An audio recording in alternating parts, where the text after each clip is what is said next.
warahmatullahi wabarakatuh. Alhamdulillah, wassalatu wassalamu ala rasulillah wa ala alihi wa ashabihi wa man tabi'ahu wa wala.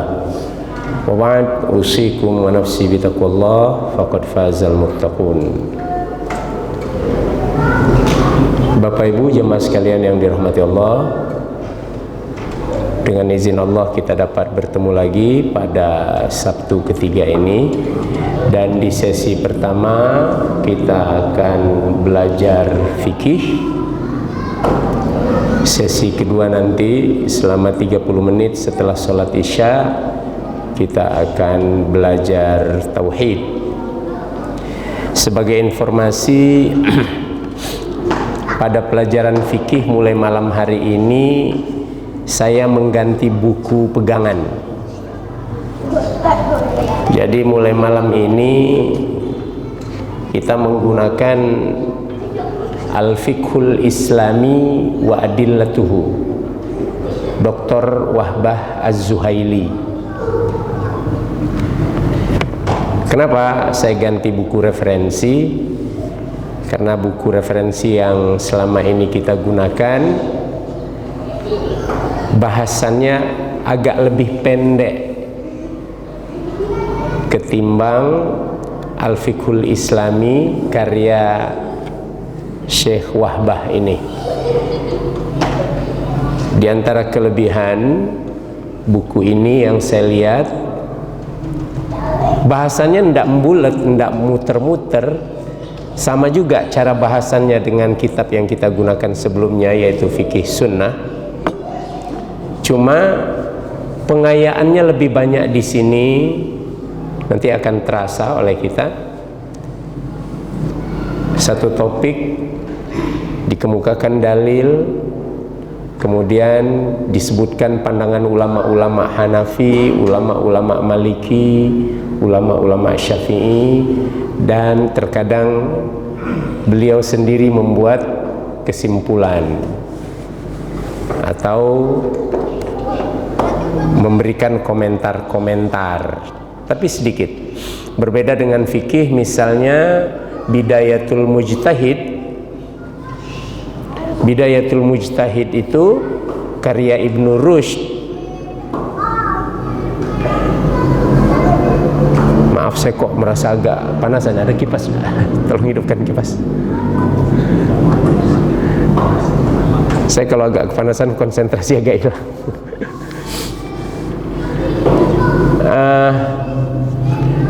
Kalau Bidayatul Mujtahid dikemukakan juga sama pendapat ulama ini, ulama ini, ulama ini. Cuma di Bidayatul Mujtahid lebih luas lagi, diskusi antar ulama yang berbeda pendapat itu dikemukakan.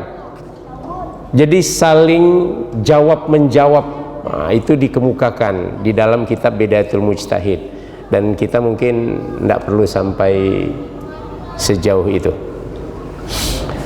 Kemudian cara ngajarnya pun saya ubah sedikit. Kita ubah lebih mengarah kepada membaca kitab. Kalau selama ini kan saya baca seluruh judul semuanya, kemudian buku tetap saya buka dan saya terangkan isi judul itu langsung. Jadi seakan-akan ceramah gitu ya. Nah, mulai malam hari ini saya coba ubah sedikit. Kita baca, cuma tidak seperti di tempat-tempat teman-teman kita pesantren tradisional yang baca per kata diterjemahkan, tapi saya akan baca mungkin per kalimat, atau kadang-kadang mungkin per paragraf. Bila diperlukan per kata ya per kata, lalu kemudian kita terjemahkan, baru kita bahas. Sebenarnya sih cara ini bagusnya kalau bapak-bapak juga pegang buku, beli aja Pak. Beli aja, enggak banyak bukunya, setebal-tebal ini 9 jilid, enggak apa-apa, enggak mahal. Kalau nggak salah saya beli kemarin ini 2 jutaan. Beli barang-barang lain belum tentu dapat menggiring kita ke ridha Allah. Kalau nggak mau beli, boleh download. Saya tadi coba buka, sudah ada. Nah, download kitab Al-Fiqhul Islami wa Adillatuh. Bahkan terjemahannya pun sudah ada. Nah, download. Jadi Bapak di sini main buka Android aja, Pak. Gitu loh. Atau bawa bukunya, kita baca bersama-sama, kira-kira seperti itu. Baik, kita sudah sampai pada judul yang sama di dalam kitab fikih sunnah, yaitu bab zakat. Sudah sampai di judul zakatul hilli, zakat perhiasan. Bismillah.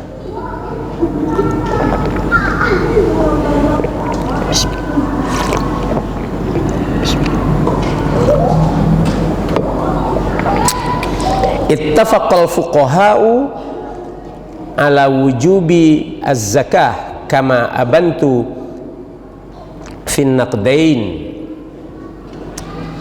Para ulama telah bersepakat atas wajibnya zakat sebagaimana yang telah saya terangkan, yaitu zakat emas dan perak. Nah, itu juga kita sudah bahas pada pertemuan terdahulu. Fil maskuki wa ghairihi, apakah emas itu sudah terbentuk, apakah berbentuk kalung, berbentuk cincin, berbentuk gelang, atau masih dalam bahan baku emas, ya, kasabaik, atau dalam bentuk batangan-batangan atau lempengan-lempengan. Wattibir, masih dalam bentuk emas yang seperti pasir. Ini tukang emas tahu. Nah, bapak-bapak tukang emas ini. Emas itu Pak, kalau Bapak ketemu emas yang macam itu, telonggo 1 kilo di pinggir jalan, mungkin disepak-sepak orang aja, padahal emas. Karena bentuknya macam serbuk gergaji. Ada tukang emas ini. Betul nggak? Betul ya. Nah, saya bongkar rahasia. Saya bilang, saya lihat pertama kali, loh, ini kalau di pinggir jalan nggak laku, apalagi taruh di kresek yang sudah agak koyak-koyak, dibiarkan orang, padahal miliaran harganya itu kalau sudah sekian kilo. Itu yang disebut at-tibr. Wat-tibru katurbi mulkan fi amakinihi. Itu kata Imam Syafi'i. Wattibru katurbi mulkan fi amakinihi. Ini dalam ketika Imam Syafi'i menganjurkan orang itu mbok yao merantau, fasiru fil ardi, berjalan di muka bumi ini, fanzuru, supaya kalian lihatlah kaifa kana aqibatul mukadzibin, supaya kalian melihat bagaimana Allah membalasi orang-orang pendusta itu. Nah, gitu. Makanya Imam Syafi'i mengatakan, safir tajid awadan amman tufariku fansab fa inna ladzal aishi fin nasab. Lalu dia mengatakan, inni raitu fuqufal ma'i yufsiduhu in sala taba wa in lam yajri lam yatib wattibru katurbi mulkan fi amakinihi. Sungguh emas yang mahal itu kalau tetap berada di tempat aslinya, tidak beda dia dengan pasir. Itulah. Maka mari kita berjalan, tapi lihat bagaimana kebesaran Allah. Itu bahasan lain lah ya, ini sedikit disebutkan. Wal awani, ataupun emas dan perak itu dalam bentuk bejana-bejana, atau dalam bentuk, kalau orang Malaysia bilang bekas-bekas apa, bukan bekas itu apa, bukan hanya bejana, tempat-tempat. Orang saking kayanya periuknya pun berlapis emas, kualinya pun berlapis emas. Ini terutama apa, talam-talam, karena sering dibawa untuk melayani tamu. Wah, pinggirannya tuh dilapisi emas. Gelas-gelas khusus untuk tamu berlapis emas. Gitu. Itu al-awani. Semua yang disebut itu wajib zakatnya. Nah, wal hilyil haram, termasuk yang wajib dizakatkan adalah perhiasan-perhiasan haram. Loh, apa perhiasan-perhiasan haram? Jadi perhiasan itu ada yang haram. Saya kasih contoh mudah. Cincin emas halal nggak? Halal. Tapi kalau dipakai laki-laki haram. Itu maksudnya. Al-hilyul haram. Maka di sini diterangkan wal hilyul haram, dan perhiasan-perhiasan terbuat dari emas yang diharamkan, kahilyir rajuli, sebagaimana perhiasan-perhiasan emas yang dipakai oleh laki-laki. Maaf ya, walaupun terjadi perbedaan pendapat.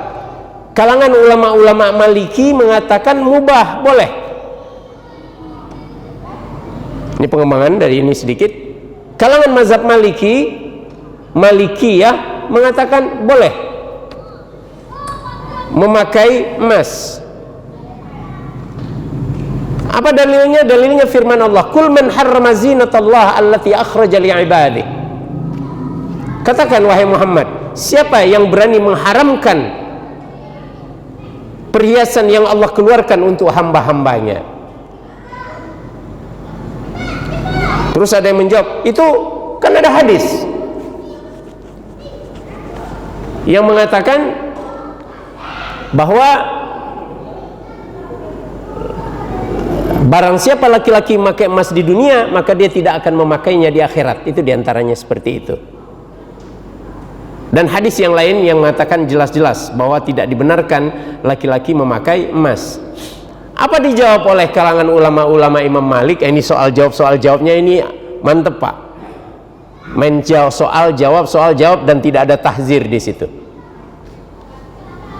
Ya, sama dengan Imam Ahmad berdiskusi dengan gurunya Imam Syafi'i. Ketika Imam Ahmad memberi pandangan tentang kunut misalnya, tetap saja Imam Ahmad mengatakan, aku tidak menemukan orang yang lebih mengerti tentang sunnah selain Muhammad ibni Idris. Padahal dibantahnya pendapat gurunya tentang kunut misalnya. Tetapi bagaimana caranya? Bermuamalahnya luar biasa. Karena itu ijtihad fikih, dihargai gitu loh. Nah, apa dijawab oleh ulama-ulama Maliki? Betul, hadis itu sahih. Tetapi etikanya ketika Al-Quran menghalalkan, hadis mengharamkan, maka paling top jatuhnya makruh. Ya, enak kan logika-logika perdebatan orang-orang alim. Nah, saya tidak bahas lebih jauh dari situ. Tapi di sini dikatakan kahilyir rajuli, seperti perhiasan yang dipakai laki-laki secara haram, yaitu emas. Ada khatamil fiddah, selain cincin perak. Maka yang seperti itu wajib dikeluarkan zakat.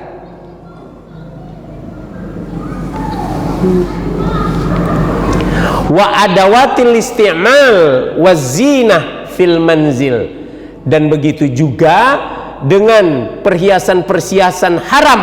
Nah, disebutkan di sini perhiasan-perhiasan haram yang terdapat di rumah. Dalam bentuk apa?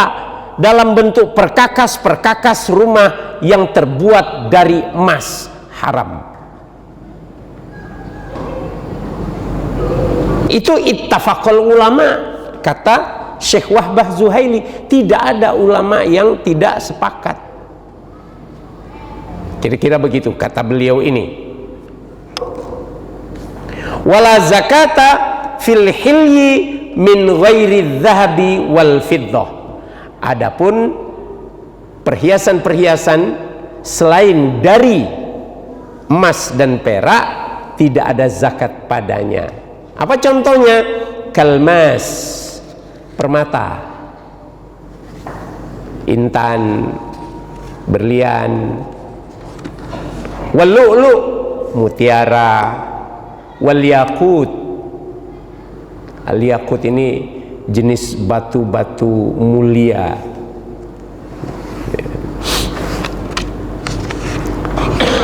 Tapi saya potong sedikit, saya komentari. Yang harus difahami, zakat emas keluar emas, zakat perak keluar perak. Yang dimaksud tidak ada zakat pada mutiara, pada yakut, pada permata dan lain-lain itu, mutiara tidak dizakatkan. Ya, mutiara tidak dizakatkan. Batu bacan bapak-bapak itu tidak dizakatkan tuh. Batu laksmana, zamrud, safir biru, merah delima. Saya sendiri nggak tahu bentuknya, dengar-dengar aja. Itu saya hafalkan jadi macam tahu, padahal pura-pura tahu aja tuh. Kira-kira kayak begitu. Memang batunya itu nggak dizakatkan, Pak. Tetapi akumulasi kekayaan. Nah, ini kan khusus zakat perhiasan, makanya tidak dikeluarkan sebagai zakat perhiasan. Tapi kalau zakatul mal, semua kekayaan Bapak itu dihitung, yang namanya kekayaan. Maka keluar dari zakat kekayaan ini supaya tidak salah faham. Sama dengan, walaupun nanti ada bahasannya, sama dengan hadis Nabi yang mengatakan la zakata illa fi arba. Tidak ada zakat kecuali pada 4 hal. Coba bahasanya umum, la zakata illa fi arba, tidak ada zakat kecuali pada 4 hal. Dan keempat-empatnya Nabi sebut adalah kurma, gandum, kismis. Gandum 2 jenis. Berarti nggak ada zakat harta, berarti nggak ada zakat perdagangan, berarti nggak ada zakat mawashi, ternak. Bukan itu maksudnya. Maksud Nabi la zakata, tidak ada zakat dengan perhitungan zakat pertanian kecuali pada 4 hal ini, gitu loh. Walaupun ada perbedaan pendapat ulama, tapi ini saya coba menerangkan cara memahami sebuah hadis. Jadi kalau begitu, sawit bagaimana, karet bagaimana? Oke, nggak perlu dihitung secara seperti zakat gandum. Bapak punya pertanian ladang cabai, sekali panen 1 tronton, beratnya 4 ton. Bu, cabai berapa sekilo, Bu? Berapa tuh? Nggak kelihatan. 50? 60 ribu. 60 ribu kali 60 ribu. 6 ton kan 60 ribu. Berapa tuh? Oh mantap, nggak ada zakatnya. Iya, waktu panen itu nggak ada zakatnya. Tetapi ketika uang Bapak penghasilan panen itu sampai ke 1 tahun, dia terkena masuk hitungan zakat perdagangan, gitu lah. Begitu kira-kira. Nah, walaupun ada ulama yang mengatakan enggak, semua pertanian dikiaskan dengan firman Allah tentang delima dan lain-lainnya, maka dikeluarkan zakatnya. Oke, perbedaan pendapat para ulama, ujungnya zakat-zakat juga. Sama seperti kemarin kita bahas, nisab zakat kalau dihitung dengan emas adalah 85 gram, betul ya? Nisab zakat perak 595 gram. Dihitung 85 gram emas kali berapa 1 gram sekarang? 900. Berapa? 850 kali 850, hitungan mudah aja, 9 kali 9 81 juta, kurangnya aja dikit dah, kira-kira gitu ya. Ini hitung-hitungan mudah aja. Berapa? Sekitar 70 juta, pedagang emas tulen. Jadi, tunggu uang 70 juta dulu, baru mengeluarkan zakat. Itu zakat emas.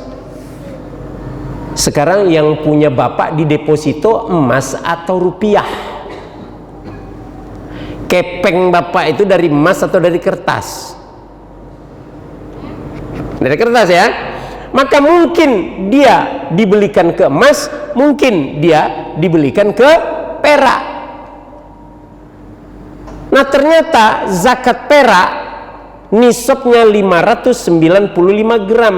1 gram harganya per hari ini, tadi sebelum ngajar saya googling, 11.344 kalau nggak salah. Ada pedagang perak di sini, tapi pedagang emas mungkin tahu juga, lebih kurang begitu harganya. Nah, artinya berapa? Artinya 6.700.000 sekian, 6,7 juta. Artinya Bapak punya simpanan 6,7 juta, sudah 1 tahun nongkrong tidak dipakai-pakai, keluarkan zakatnya Pak. Tapi bukan hitungan zakat emas, tetap aja hitungan zakat perak. Nisabnya segitu kali 2,5%. Dihitung-hitung kan sama juga nanti dengan nisab zakat emas. Cobalah hitung kalau nggak percaya, sama. Bedanya di mana? Bedanya orang kelaparan lebih cepat tertolong. Betul? Nunggu sampai 70 juta. Saya alhamdulillah belum pernah punya tabungan sampai 70 juta Pak. Tabungan 6 juta aja nggak sampai setahun ludes lagi. Misalnya begitu ya. Kalau nunggu sampai 70 juta, nunggu lama lah orang miskin itu yang berhak menerima zakat. Orang-orang fakir itu lama mereka kelaparan. Kenapa? Orang-orang rata-rata nunggu sudah ada 70 juta, dan 70 juta itu nongkrong 1 tahun. Nongkrong 1 tahun. Haul. Tapi kalau cuma nunggu 6,7 juta, bulatkan saja 6,7, dia sebenarnya 6,78 berapa begitu ya, bulatkan aja 6,7 juta, maka ramai nggak yang mengeluarkan zakat setiap bulan? Ramai. Cepat nggak tertolong saudara-saudara miskin kita itu, yang dia miskin nggak bisa nyekolahkan anak ke pesantren misalnya, untuk ongkos saja keberatan, apalagi harus PCR, nah dan segala macamnya. Mau SMS ke Luhut Binsar tak ada pula nomornya, kan kira-kira begitu. Cepat kemana-mana. Kira-kira seperti itu Pak. Sama juga dengan tadi, tidak dikeluarkan zakat pertaniannya, kena pada zakat urudut tijarah atau pada zakat malnya. Kira-kira seperti itu. Cuma memang berbeda cara hitungnya. Kita lanjutkan.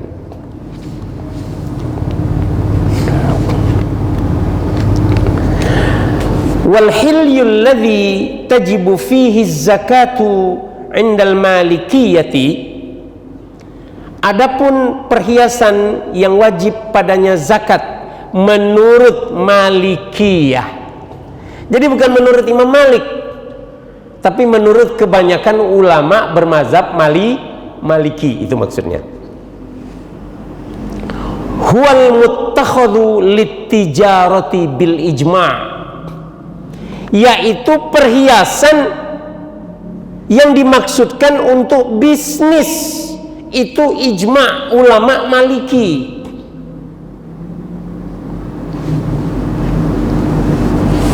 Wa yu'tabaru bihasbi waznihi duna qimati siyaghatihi, itu pun dihitungnya dengan berat. Nah ini tukang-tukang emas, ada cincin misalnya bentuknya sangat unik, beratnya misalnya 15 gram. Ada cincin polos buatnya beratnya juga 15 gram ya. Membuatnya sama susah atau berbeda tuh? Beda ya? Kira-kira berbeda nggak harganya? Iya berbeda lah gitu. Berbeda kan harganya kan? Nah di dalam mengeluarkan hitungan zakat, pertimbangannya bukan harga karena perbedaan bentuk, tetapi beratnya gitu. Jadi bukan karena bentuknya, tapi adalah beratnya. Maka dihitung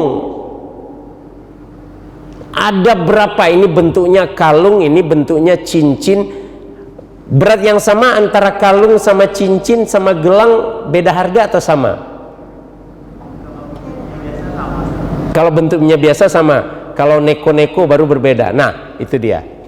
Nah, kita harus tanya kepada yang ahli. Makanya betul kata dokter di sini, Dokter Wahbah. Jadi pertimbangannya menurut mazhab Maliki bukan bentuk, tapi adalah berat. Bahkan mungkin bisa jadi dia dalam bentuk masih bentuk pasir tadi, belum diolah. Tetap pertimbangannya adalah berat. Wa kadzalika al-awani.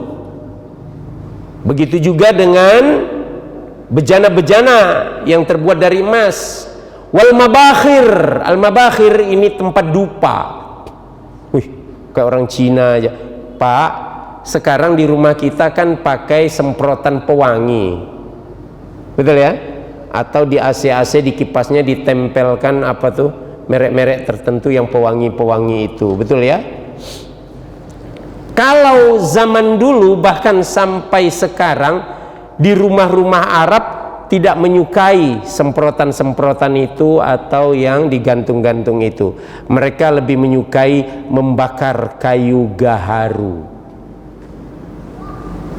untuk pewangi ruangan. Kenapa? Kayu gaharu itu ditakuti jin juga, beda dengan kemenyan. Kemenyan disukai jin. Jangan salah letak. Dukun kok bakar kayu gaharu, nggak pada datang jinnya. Tak jadi mencari Honda yang hilang di baskom air putih tabur bunga. Kenapa? Jinnya tak datang, Pak. Salah bakar. Kenapa? Yang dibakar kayu gaharu. Tak datang jinnya. Begitu terbakar menyan, melompat para jin itu berdatangan untuk membantu. Kenapa? Asap menyan itu lebih banyak, gaharu asapnya nggak banyak. Nah, jin itu makanan, diantara makanannya asap, sama dengan perokok gitu loh. Kok nembaknya pas ya. Tapi saya tidak menyatakan bahwa para perokok adalah adik-beradik jin. Tidak ya, tidak. Jangan marah dulu, Pak. Saya tidak mengatakan itu. Cuma kok ada semacam similarity, persamaan gitu ya. Oke, kita lanjut. Yang merokok senyumnya masem banget. Saya minumlah dulu. Bismillah.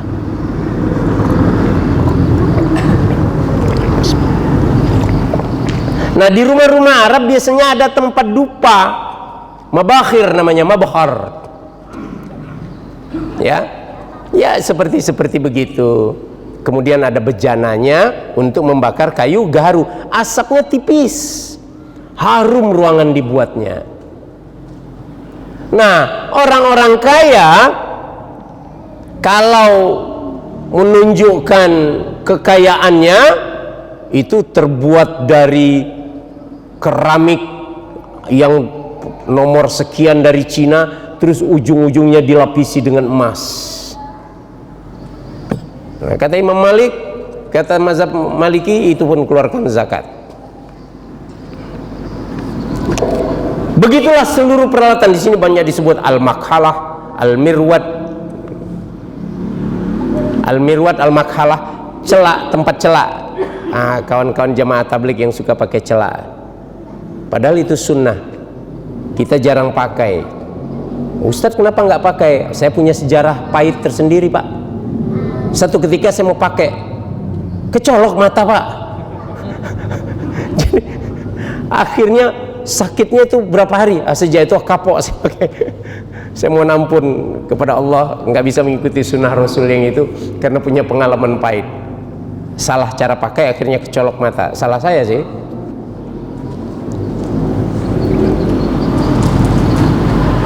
Dan wal muttakhadh lil iddikhar. Jadi bukan hanya yang untuk bisnis, Pak. Emas untuk simpanan pun wajib keluarkan zakat. Wah, ibu-ibu mulai mengatakan, wah, kalau begitu ku pakai aja semua yang simpanan itu biar tidak dikeluarkan zakat. Maka kalungnya ada 5 semua dipakai, jebret. Gelangnya ada 50, 25 kanan 25 kiri. Cincin emasnya ada 8, maka 4 jari kanan 4 jari kiri semua dipakai. Tetap aja wajib dikeluarkan zakat, karena itu keluar dari kaedah penggunaan secara normal. Jadi nggak usah diakal-akali ajaran Islam itu. Nanti kita diakal-akali Allah di akhirat nanti, baru menanggung. Apa menanggungnya? Fatukwa biha jibawuhum wa junubuhum. Emas-emas itu, perak-perak itu akan dibuat dalam bentuk setrikaan dari api oleh Allah, lalu disetrikakan ke jidat-jidat mereka dan ke punggung-punggung mereka. Ya, latihan dulu lah, boleh, silakan latihan tiap hari sambil nyetrika. Baju terakhir sudah disetrika, setrikakan ke jidat, latihan. Kira-kira seperti itu, hati-hati. Wa nawaibiz zaman wa hawadithihi. Nah, ada juga souvenir-souvenir. Ini nawaibuz zaman wa hawadithihi. Ini maksudnya souvenir-souvenir, kenangan-kenangan. Bapak kedatangan tamu dari Tiongkok, Presiden Tiongkok Xi Jinping, ya, dia bawa oleh-oleh dalam bentuk virus corona tapi terbuat dari emas, besarnya sebesar tinju nih misalnya, beratnya 200 gram.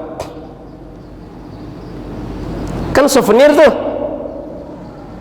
tidak dijual kan, sebagai kenang-kenangan.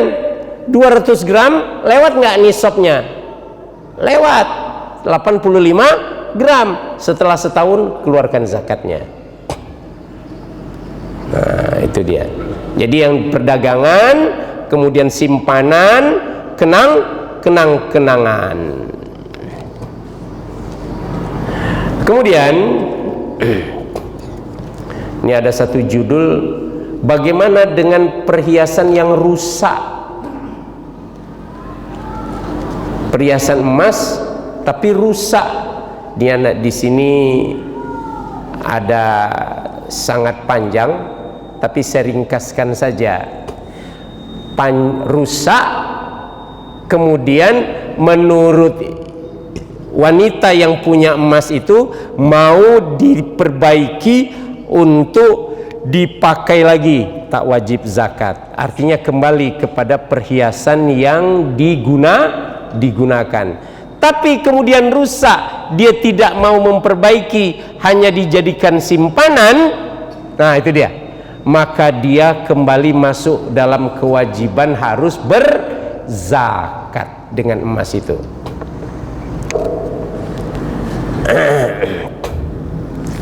Bagaimana dengan emas untuk disewakan? Pernah dengar Pak orang nyewa emas?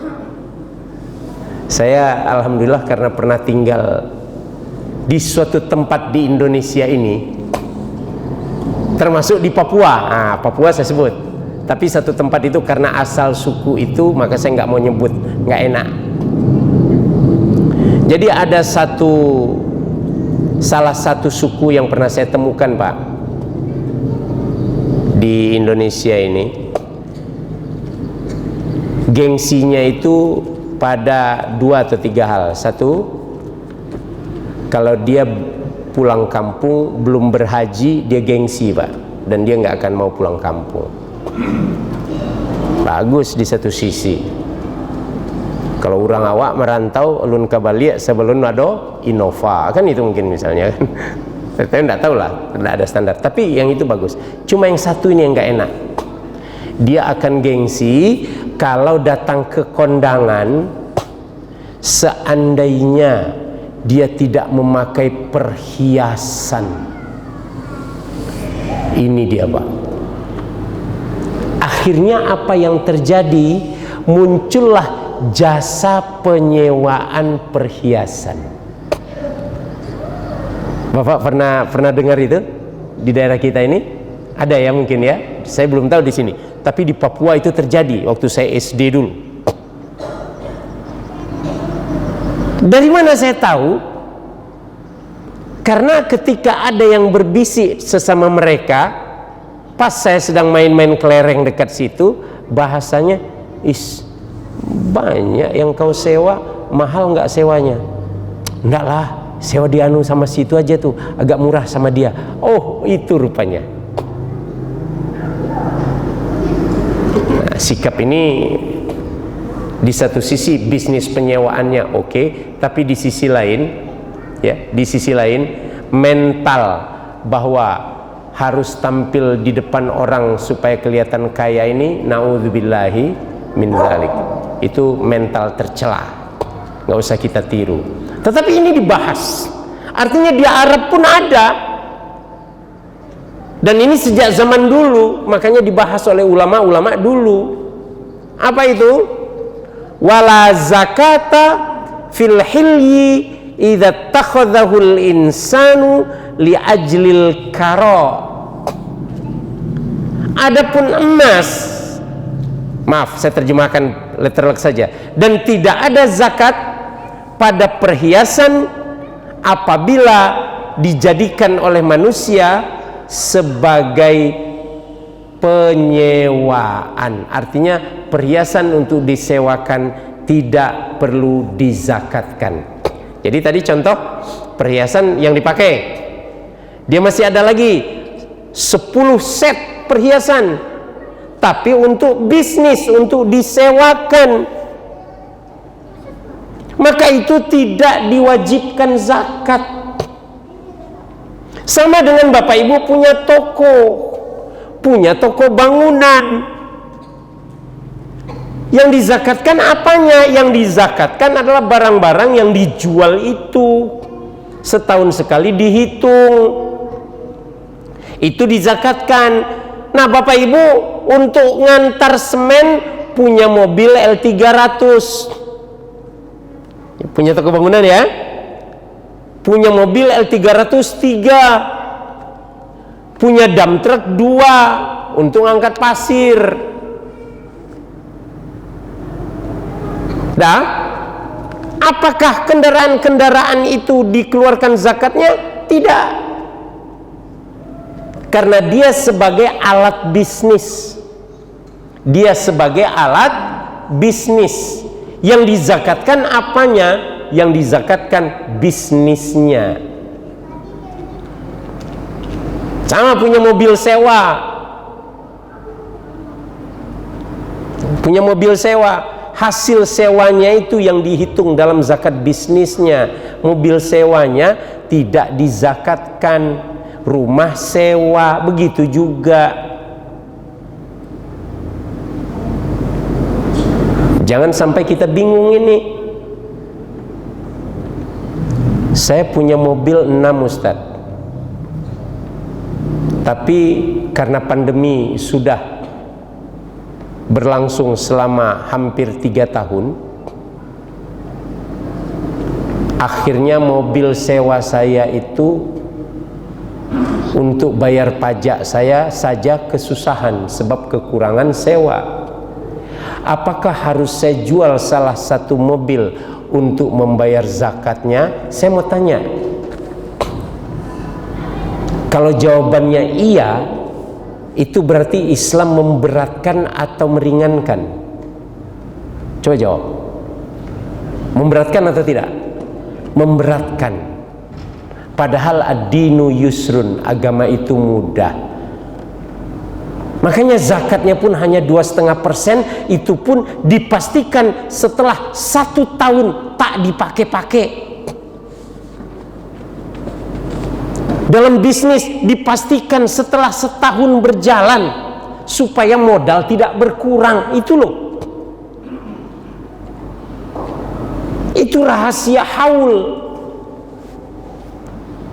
Makanya di dalam hadis Nabi menyebutkan tu'khadhu min aghniyaihim faturaddu ala fuqaraihim.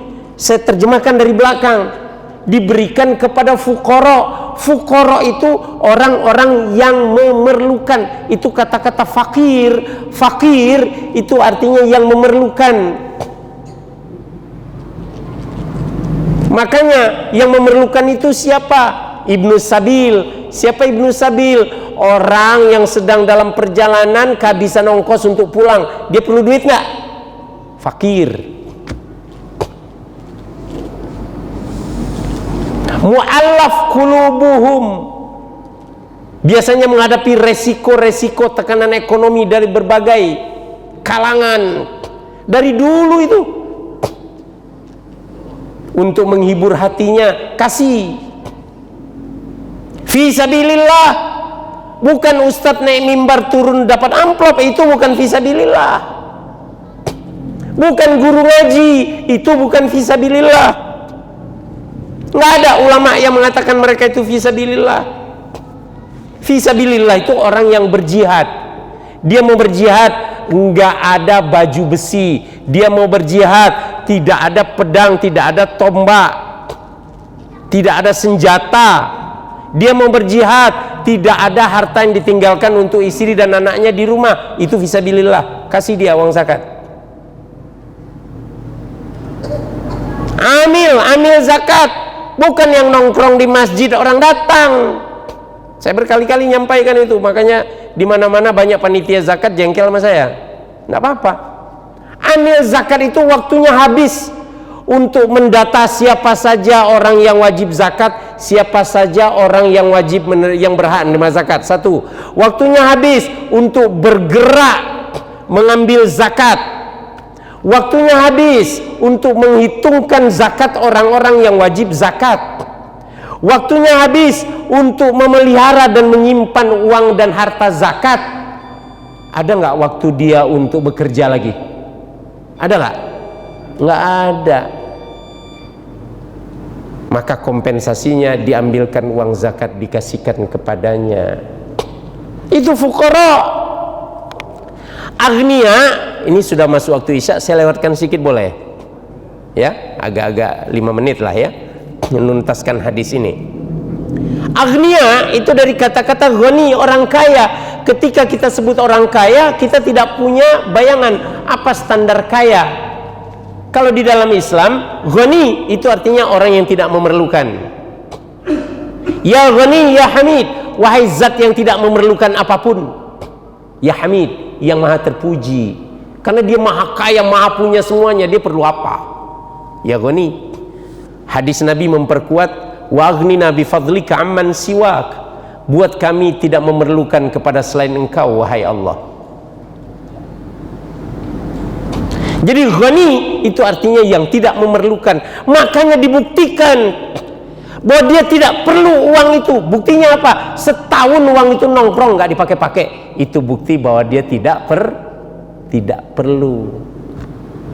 Nah, dari yang tidak perlu itu, kata Rasul, kamu ambil 2,5%, kasih kepada yang perlu. Memberatkan atau meringankan?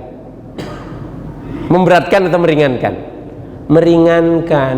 Nah, tapi kalau tadi dia punya 7 Innova, semuanya jadikan mobil travel dan mobil sewa, tiba-tiba gara-gara pandemi tidak berjalan semuanya, tidak punya penghasilan. Kalau dia dihitung zakatnya, 1 Innova anggaplah rata-rata 150 juta, kalau 7 berarti 1,5 M, betul ya? Berapa zakatnya?